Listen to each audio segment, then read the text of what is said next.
అంటూ వైనాడు బాధితురాలు శృతి ప్రేమ విషాదాంతాన్ని కూడా ఇక్కడ హైలైట్ చేసింది. లేకపోతే సాక్షి వచ్చేటప్పటికి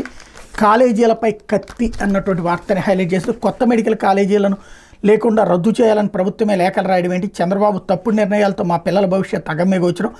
సెల్ఫ్ ఫైనాన్స్ విధానాన్ని రద్దు చేస్తామన్న టీడీపీ హామీ ఏమైంది, రాష్ట్ర ప్రభుత్వ నిర్వాహకంతో ఏడాది 700 MBBS సీట్లు పోయాయి,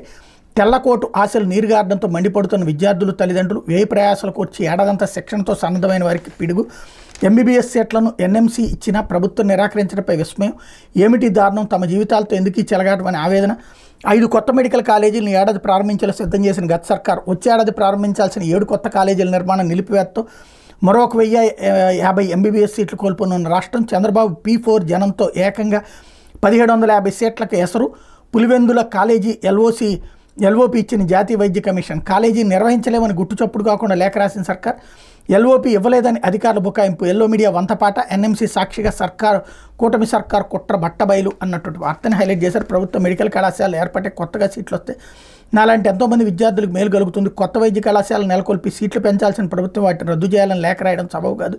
ఏడాది సీట్లు పెరుగుతాయని ఎంతోమంది ఆశ పెట్టుకున్న మా ఆశలను ప్రభుత్వం నీరుగార్చిందంటూ చిత్తూరు జిల్లా నీటి విద్యార్థిని పూర్ణిమ స్టేట్మెంట్ కూడా ఇక్కడ హైలైట్ చేశారు. లేకపోతే అన్నదాతకు అపార నష్టం అంటూ